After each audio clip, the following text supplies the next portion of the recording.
when the world folds into silence, when even the wind forgets its voice. There are places where the night does not simply fall, it waits. The Greeks feared those places, the thresholds where light fades and paths divide, where one road leads home and the other vanishes into shadow. They said that if you lingered there too long, you might feel a presence beside you, a woman cloaked in darkness, her torches flickering like twin suns swallowed by smoke. At her heels, the faint padding of hounds. You would not hear her speak, but the air would change, as if the boundary between worlds had thinned. That was where Hecate walked. To the ancients, she was not a goddess of temples or high altars. She belonged to the margins, the crossroad, the doorway, the boundary between the known and the unspoken. Every culture has a name for such spirits, those who move between day and night, between the living and the dead. But Hecate was not content to haunt only one border.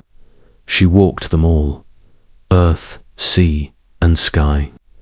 She was the whisper that slipped between one heartbeat and the next. The poets called her torchbearer, key-bearer, mistress of ghosts. The farmers called her protector. The witches called her mother. The kings called her fate. And yet, none of these names contained her. She was a paradox the Greeks could not resolve, both terror and comfort, both blessing and curse. The night was hers, and in that night every contradiction could live. So they told stories, trying to understand her. Some said she was a daughter of the Titans born of Perseus, the embodiment of destruction and hysteria, the goddess of the starry night. Others whispered that she came from lands older than Greece itself, from Caria or Anatolia, where an ancient torch-bearing goddess had long been worshipped before the Olympians rose. If that was true, then Hecate was not born within the Greek pantheon at all. She survived it.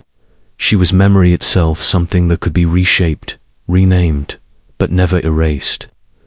When Zeus cast down the Titans, the old powers fell, screaming into Tartarus, but not Hecate. In Hesiod's Theogony, she is named as one the god-king spared, not only spared, but honored. Zeus, so often jealous and cruel, granted her dominion across all realms, sea and sky. She could bless crops or blight them, calm the sea or summon storms, grant victory or doom. Few gods, not even Olympians, possessed so complete a reach. Why her? Why would the ruler of thunder trust the daughter of destruction? Perhaps because Zeus understood what the others did not, that the world itself is born of boundaries. Light needs shadow to define it. Order needs chaos to endure. Hecate embodied that threshold. She did not compete with the Olympians. She complemented them. When Zeus hurled his thunderbolts, Hecate's torches already lit the path of their fire. And so, in the myths that followed, she appears quietly in the margins, never the loudest figure, never the one demanding worship, yet always there when worlds intersect. When Demeter searched the earth for her stolen daughter, Persephone, it was Hecate who heard the cries and guided the grieving mother through the darkness. When witches whispered to the moon, they invoked her name, trusting that her torches would reveal what mortal eyes could not. But the question remained, who was she, truly? Was she the protector standing guard at every threshold, the unseen watcher behind every fear? The Greeks could not decide, and maybe that was the point. Hecate was not meant to be solved. She was the space between answers. Imagine standing at a crossroad in ancient Greece. It is midnight. The fields are quiet except for the whisper of reeds.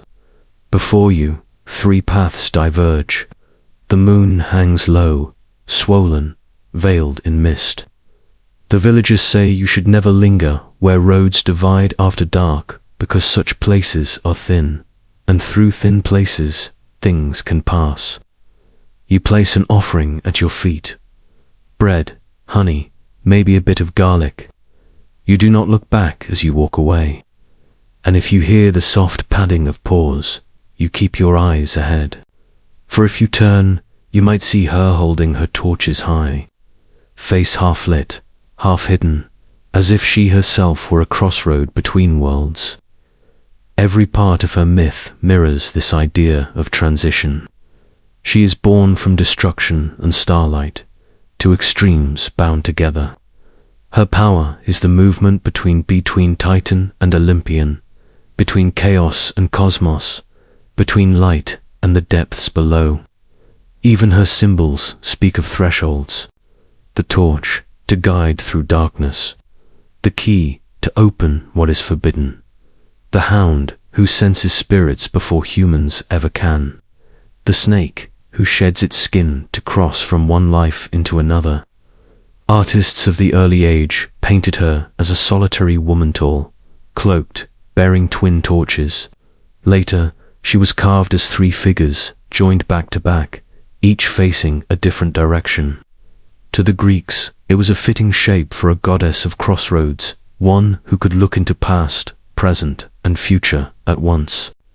But more than that, the triple form was a confession. Mortals could not capture her in a single image. To see Hecate fully, one must see from all directions at once, and that no mortal could do. She was the goddess of the in-between, but also of choice itself. The Greeks called her Enodia, she of the road. At the junction of every decision, her presence lingered. To make a choice was, in a sense, to enter her domain. That was why her shrines stood at doorways and crossways, why travelers left offerings before a journey. They knew that in choosing one path, they closed another, and Hecate, keeper of keys, held the locks of both. To worship her was to respect uncertainty. To fear her was to fear change. Every prayer offered to Hecate was a plea for safe passage through transformation, from youth to adulthood, from life to death, from ignorance to knowledge. She was invoked in childbirth, in sailing, in harvest, in necromancy. Each act, after all, was a crossing from one state to another, and yet her power was never loud. Hecate did not demand temples or thunder. She lingered at the edges of firelight, where her torches flickered but did not blind. The Greeks honored her not with grand festivals, but with quiet offerings at night, left where three roads met. They did not stay to watch. Those gifts were for her alone, and to touch them after they'd been placed was to invite ruin. In this silence, in this delicate respect, lies her mystery. She is both the guardian of the home and the mistress of ghosts, both the giver of safety and the harbinger of fear. In her, the Greeks saw something older than gods and older than names, the law of balance itself. Every flame casts a shadow, every gate has two sides, every choice costs something.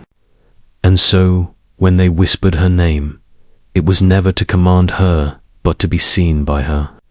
To have one's steps noticed at the crossroads, one's door protected against whatever wandered in the dark. Hecate endures because she is not bound to any single age or belief. She exists wherever borders exist between sea and shore, dream and waking, body and spirit. She is the torch that burns not to conquer the night, but to remind us that the night, too, has its wisdom. As you stand now, centuries later, beneath electric light instead of fire, at crossings made of asphalt instead of dirt, her myth still breathes. Every time you hesitate between two choices, every time you feel the weight of a threshold before stepping through, the old stories return. The torches flicker again. Somewhere in that hesitation, in that fragile second of decision, Hecate watches and waits. The story of Hecate begins in the time before Olympus rose, when the sky still trembled beneath the weight of titans. They were colossal beings' forces, not personalities born of the raw elements themselves. Among them was Perseus, a god of destruction and unbridled force, and Asteria, a daughter of the night sky, who shimmered with the faint light of distant stars. From their union came a child neither wholly of darkness nor wholly of flame. She was born where twilight touched both, and that boundary gave her name Hecate. When she opened her eyes for the first time, the heavens were still a battlefield.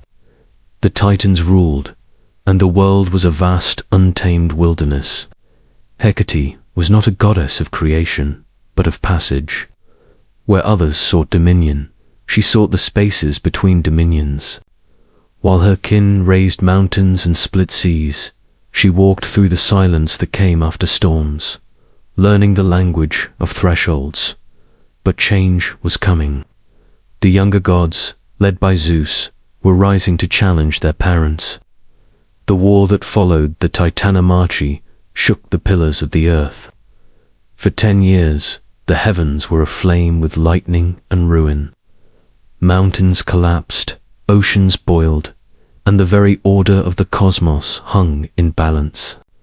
Hecate, still young among immortals, had to choose. Would she stand beside her kin the Titans, those beings of raw and ancient might awe with the Olympians, the gods of a new world built upon reason, hierarchy, and law? No myth tells us exactly why she chose as she did, but the poets whisper that Hecate did not fight for blood or vengeance. She fought for balance. When the thunder ceased and the world fell silent once more, the Titans lay broken and bound in the abyss of Tartarus.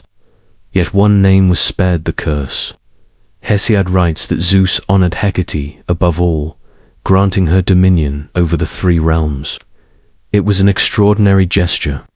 Where even titans like Atlas were condemned to eternal punishment, Hecate was elevated. Why? Perhaps Zeus recognized in her something the Olympians lacked: restraint. For all his thunder and might, Zeus feared the things he could not control: fate, night, the unseen. Hecate was all of these. By honoring her, he tamed the darkness not through conquest, but through alliance.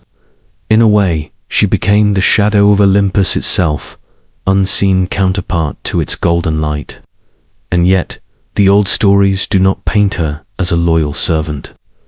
Hecate was never bound by Olympus, nor by Tartarus. She walked freely between them, a rare privilege in a world that prized order over ambiguity. Even Zeus, it seemed, understood that his kingdom needed its thresholds guarded, its secrets kept, its transitions guided. To the Greeks, this elevation was remarkable. They lived in a world ruled by hierarchy: Olympians above mortals, mortals above beasts. But Hecate blurred every line. She stood with kings and beggars, witches and queens, mortals and shades. When Zeus blessed her, he did not fix her place among the gods. He acknowledged that she could not have one.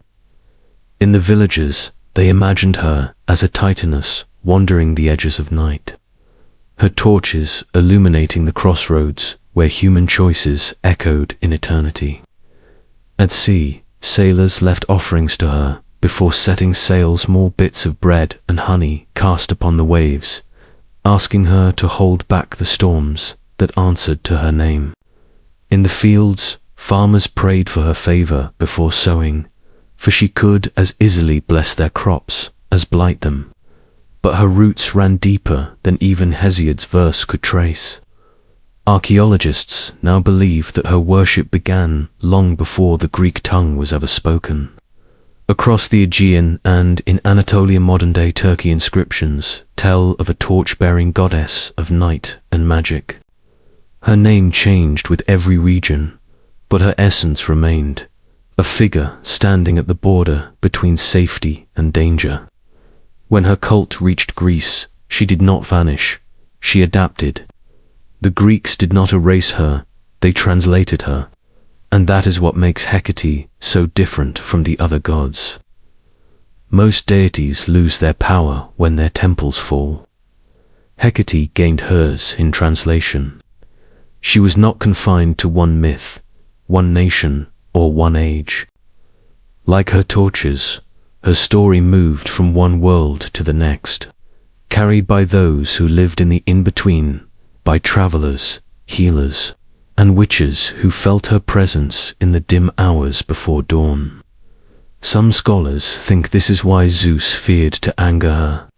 She was ancient even to him, remnant of something primordial, unnameable, that existed before the Titans themselves. The Greeks called that power physis, the self-born pulse of nature.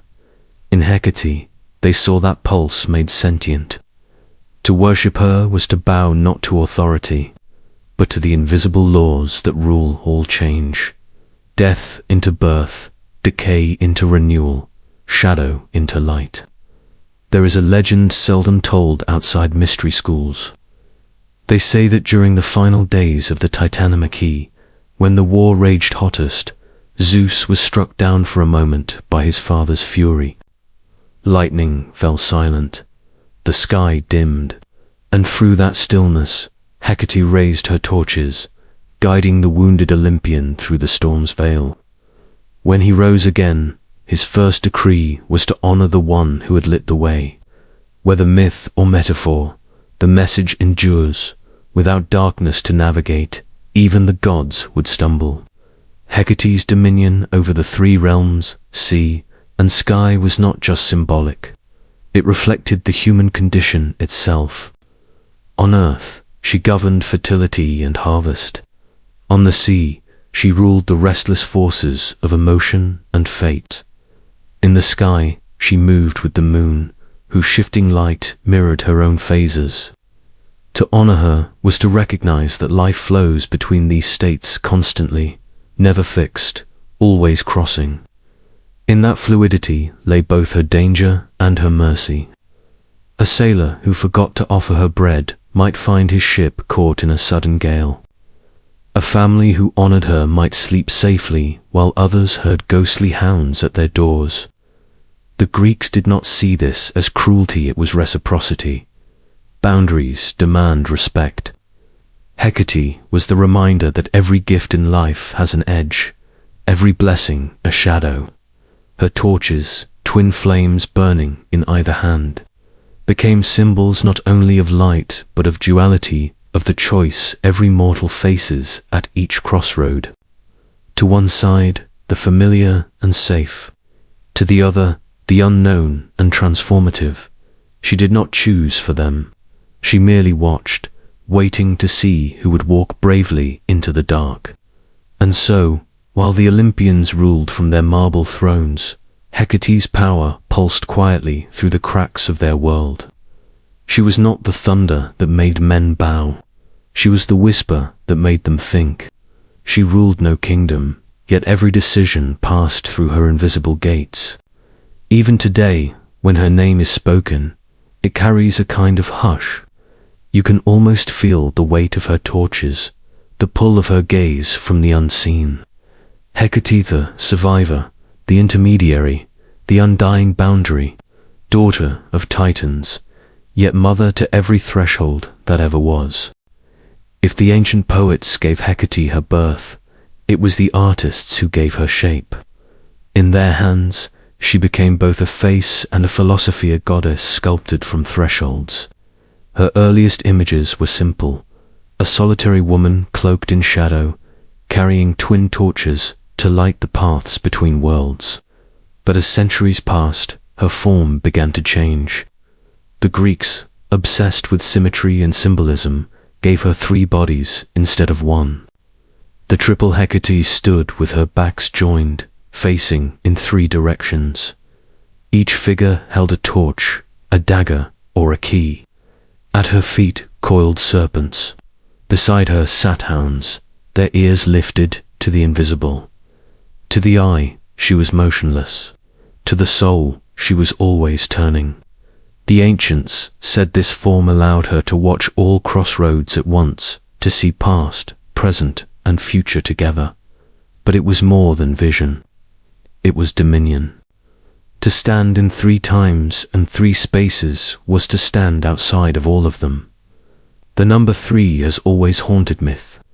It is the rhythm of creation, beginning, middle, and end. It is the pulse of the moon waxing, full, and waning.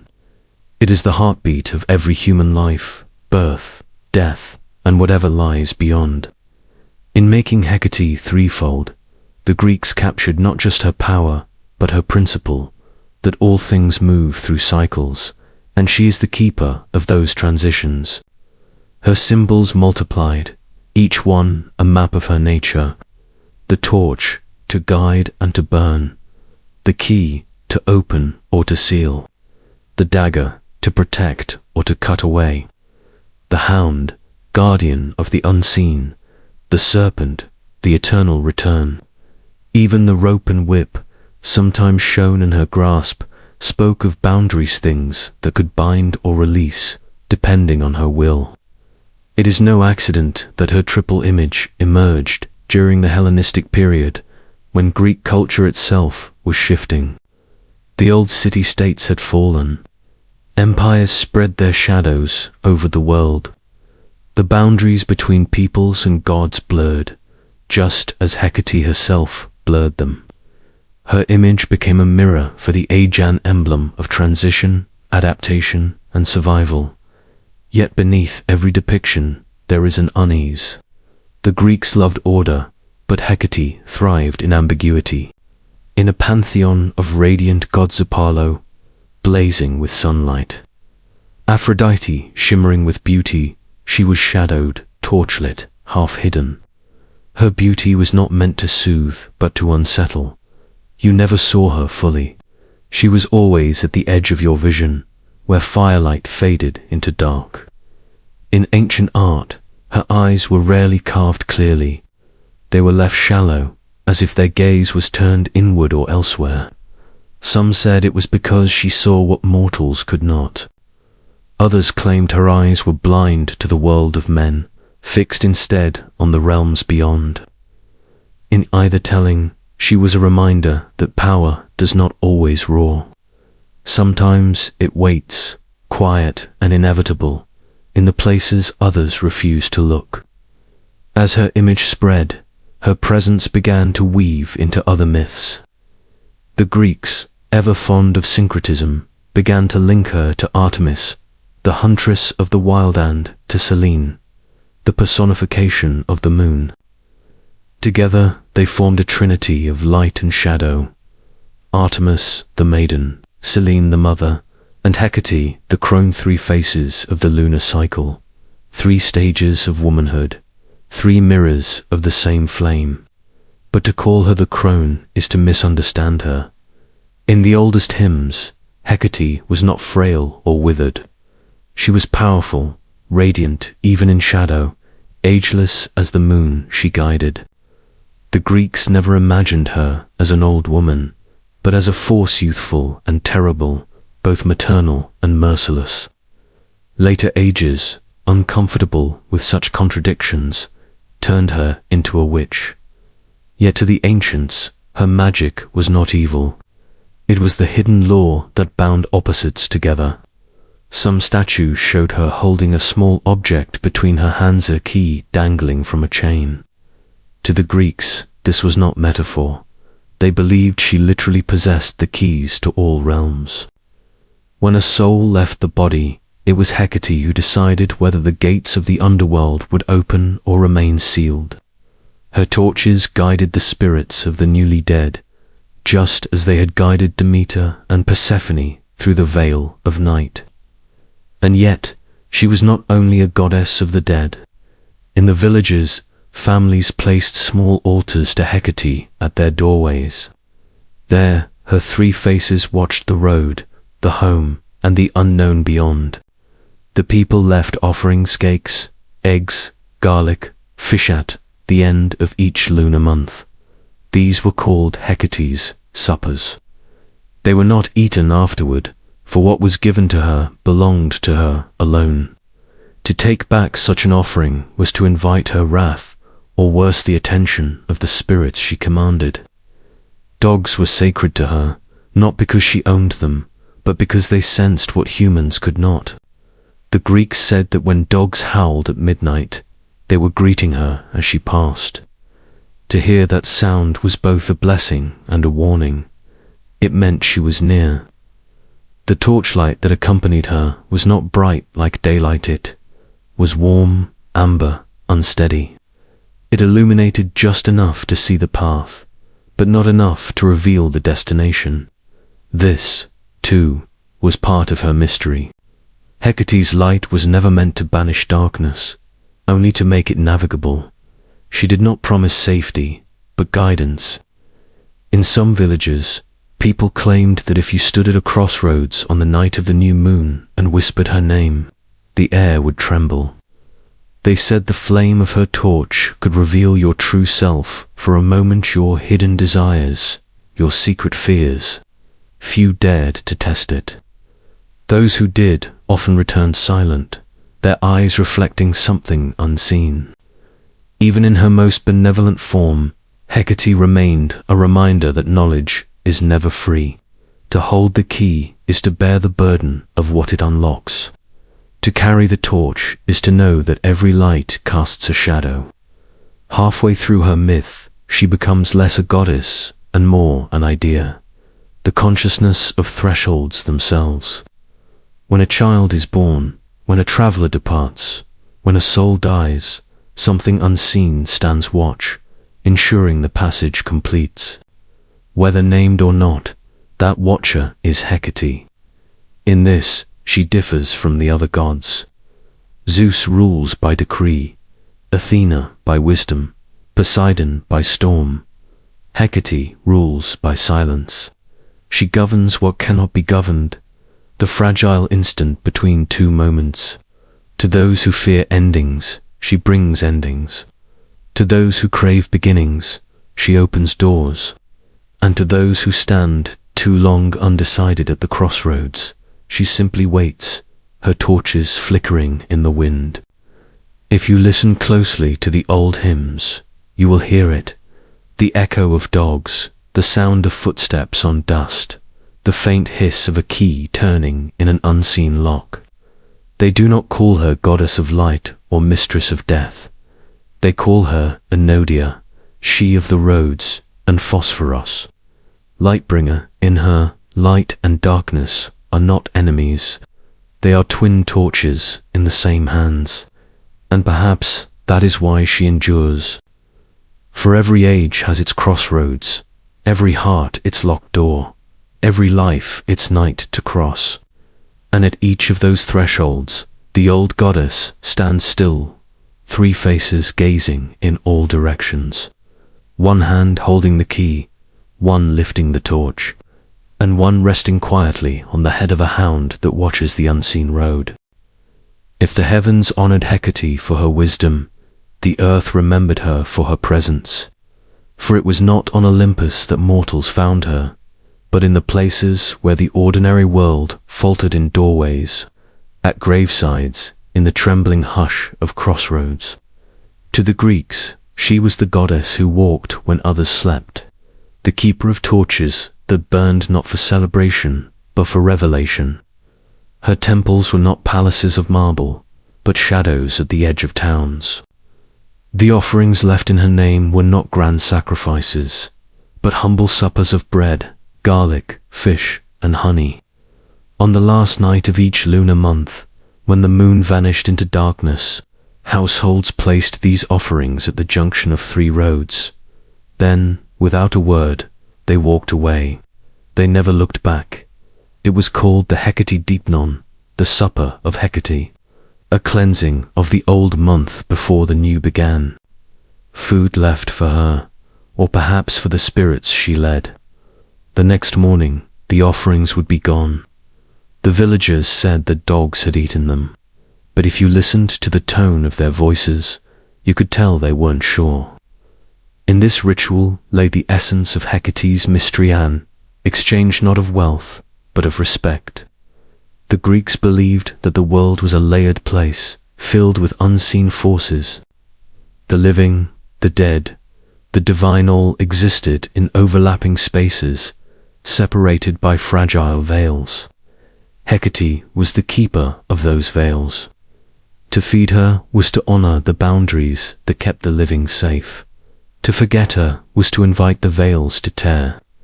The night of her supper was quiet, almost reverent. The streets emptied early. The air hung thick with the scent of smoke and oil. From the hills came the distant howling of dogs. Some said it was her pack, roaming ahead of her torches. Others said it was the souls she guided, dressless, half-remembered voices carried by wind. The dogs themselves were sacred, white, black, or brindled. They guarded her shrines, and their sudden cries were taken as signs of her passing. To fear Hecate was natural, but to misunderstand her was dangerous. She was not cruelty disguised as divinity, nor kindness pretending to be dark. She was balance. The Greeks knew that every threshold has two sides, and every god who blesses can also curse. Farmers prayed to her for fertile fields, but they also begged her to keep their crops from blight. Sailors invoked her name before voyages, asking her to calm the waves she ruled. Women in labor whispered to her, hoping she would open the passage between worlds gently. In her rites, the ancient world's duality took form. Fire and water, birth and decay, blessing and banishment all met under her gaze. Magicians called to her at the dark of the moon, when the night was deepest and the world felt closest to the unseen. They drew circles in dust, offered incense and honey, and recited her ancient names: Phosphorus, Chitonia, Sotera, Lightbringer, of the underworld, Savior. She was invoked not only to summon, but to protect. To those who walked the path of magic, she was both the source and the safeguard. The philosopher Porphyry would later call her the mediator of souls, the one who bridges divine thought and mortal act. But to the early Greeks, she was simply the key bearer. She could open doors no other god could touch. The witches of Thessaly, feared for their knowledge of herbs and night rituals, claimed her as their matron. They said she taught them to call the spirits of the dead, not through cruelty, but through understanding the recognition that all things are bound by the same thread of being. To summon the dead was not to break the natural order, but to trace its edges. And who better to guide that hand than Hecate, mistress of edges? Her most devoted priestesses were not queens or scholars, but women like Medea, the granddaughter of Helios, the sun himself. Medea's magic, the poets said, was Hecate's flame made flesh. When Jason came to her homeland seeking the golden fleece, he would have perished at his first task-yoking fire-breathing bull's head. Medea not been moved by love and by the whispers of her goddess. By night, Medea lit 2 torches, calling on Hecate's name. The goddess answered not with words, but with knowledge. Medea learned the secret of the herbs that could tame fire, the incantations that could bend iron, the rites that could lull even dragons to sleep. It was with these gifts that Jason triumphed. Yet his triumph, like all bargains with liminal powers, came with a price. When Jason betrayed her, Medea's vengeance was terrible. She called upon Hecate once more, not for love, but for retribution. The fires she had once used to guide now burned to destroy. To the Greeks, Medea's tragedy was not just the story of betrayal, but of power mishandled, of mortal hearts wielding divine tools without understanding their cost. Through Medea, they saw the reflection of Hecate's truth, that magic is neither good nor evil.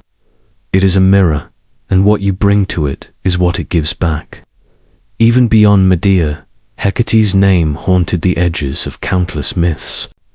In the tale of Persephone, she was the only one who heard the maiden-esque cries as Hades carried her into the underworld.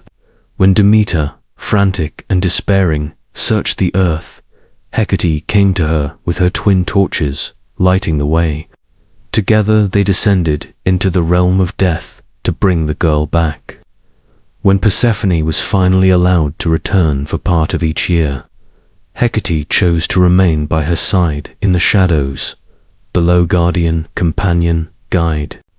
That single act transformed her from a goddess of Crossroads into something greater, a scopomp, a guide of souls, leading both mortals and gods through the unseen paths of existence. In her torches, the Greeks saw not just fire, but understanding the light that reveals without erasing the dark. The more the stories spread, the more her image deepened. She was the goddess of the hearth and the grave, of childbirth and necromancy, of love spells and exorcisms. The same goddess who protected homes could unleash ghosts upon those who disrespected her. To outsiders, it seemed a contradiction.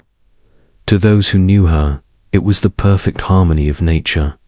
For every force that gives life must also take it. To honor Hecate was to accept that truth. The villagers who placed their suppers at the crossroads understood. They did not worship her out of fear, nor out of love, but out of recognition.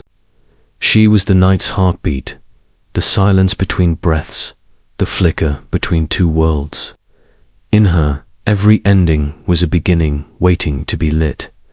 Even now, when the moon disappears and the streets fall still, you might feel it, that subtle shift in the air, that sense of being watched kindly but firmly, like a teacher waiting for you to make your choice.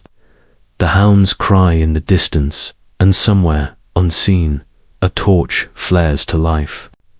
It burns not to guide you home, but to remind you that the road goes both ways. Hecate does not command, she waits. At every threshold, at every turning point, at every moment when you must decide who you are. Her torches burn steady, patient, and unafraid of the dark. As the centuries folded over the ruins of Greece, the torches of Hecate did not go out, they changed hands. Her name, once whispered in the moonless hours of Crossroads, survived the fall of empires, the rise of new gods, and the fading of the old ones. Yet with each retelling, a veil of misunderstanding grew around her, dimming the complexity of what she once was. The world that came after Greece sought simplicity, not paradox. But Hecate was never simple.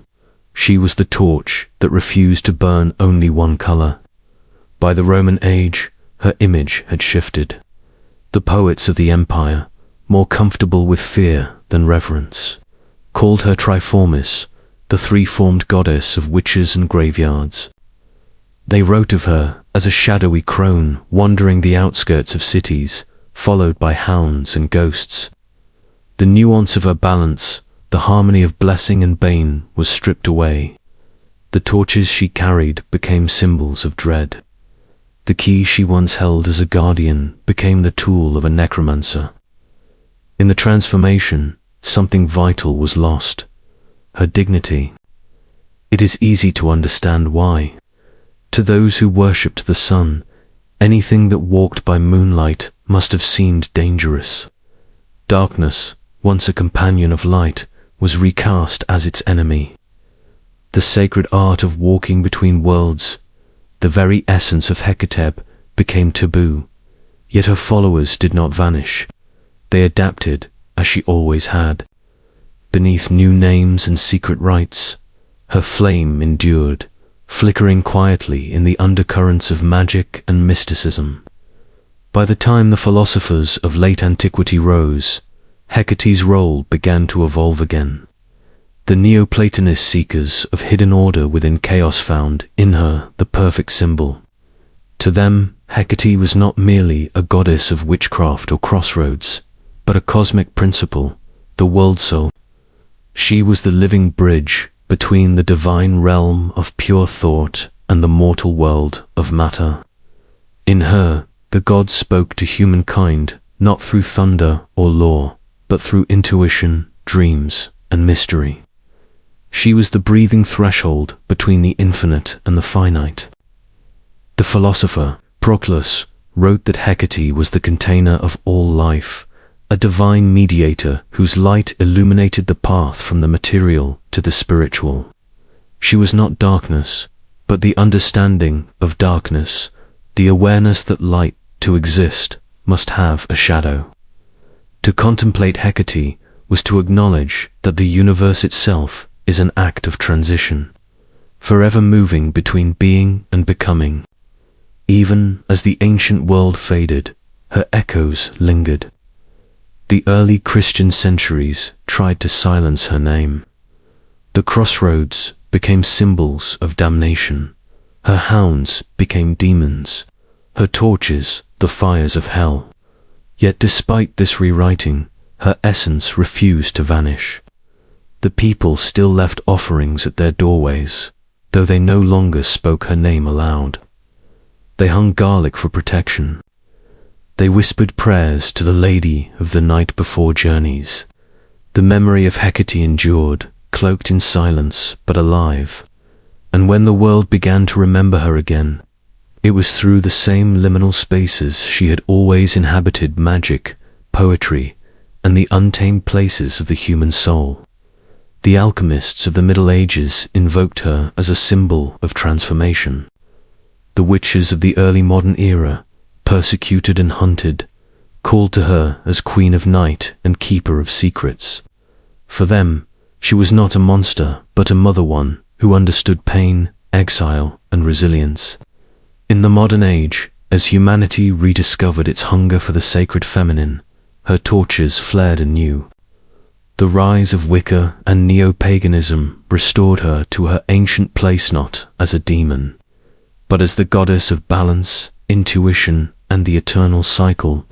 To her followers, she is the triple goddess once more: maiden, mother, and crone, not three beings, but three moments of one truths, the journey of all life through birth, power, and release.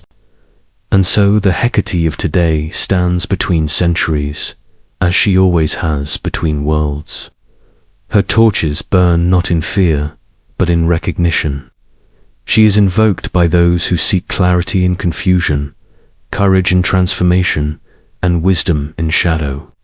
Her worshippers gather beneath the moon, leaving offerings of honey, wine, and flame. They call her not to command, but to align, to walk with her through whatever threshold lies ahead. Yet even now, misunderstandings remain. Many still call her a goddess of witches, of curses, and ghostly rites. They forget that she was once invoked at every birth, that her torches guided Persephone's return, that her key unlocked not just the underworld, but the doors of fate itself. They forget that she stood beside Zeus when the Titans fell, that she lit the first fires of civilization and guarded the last embers of the hearth. To restore her story is to restore our own understanding of balance. Hecate teaches that light and dark are not enemies, but partners in creation. The torch in her left hand burns for revelation, the one in her right for concealment. Between them, she holds the key, the choice to look or to turn away. Imagine her now, not as a ghost or a witch, but as a sentinel standing at the threshold of every age. Around her, the air hums with quiet power. Her hounds rest at her feet. In her eyes burn the reflection of both dawn and dusk. When she moves, the world changes, fades. The crossroads remain her altar, but now they are everywhere. In every decision made between fear and faith, in every silence before a word of truth, in every ending that becomes a beginning. We do not need stone temples to find her. She lives wherever there is choice, wherever something must be released so something else can begin. And if you close your eyes tonight, beneath the same moon the Greeks once watched, you might sense it's the faint warmth of a torch in the wind, a soft tremor in the distance, the sound of dogs far away. Perhaps she has never left. Perhaps she never could. For as long as humanity walks between shadow and light, the path will belong to her. Her torches still burn not to chase away darkness, but to reveal what lives within it. Her key still turns, quietly, in the locks we do not see. And her voice, older than language, still asks the same question, whispered at every crossroad, every doorway, every choice. Which way will you walk? The flame wavers once, then steadies patient, eternal, waiting.